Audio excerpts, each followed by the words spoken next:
If you want to easily quickly make video calls on Android, these steps may vary on the Android phone, because some Android phones have built-in video call applications and some don't. So let's start with those which have it.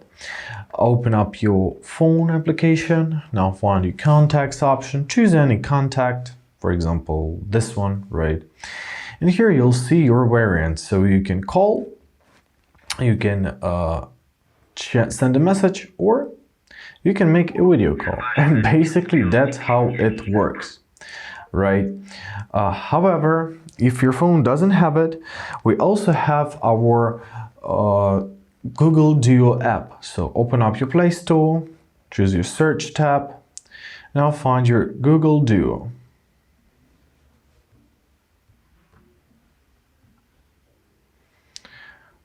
Now it's called as a Google Meet, so press enable. If it's pre-installed already, I have it pre-installed. Now press update, give it some time to do that.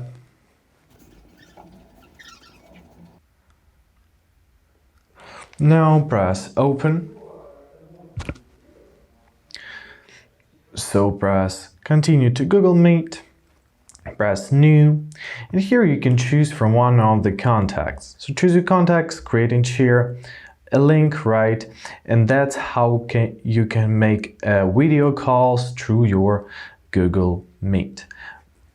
Before it was called as a Google Duo. I hope this video is helpful. Thank you so much for watching. Have a great day, and please consider subscribing to our channel.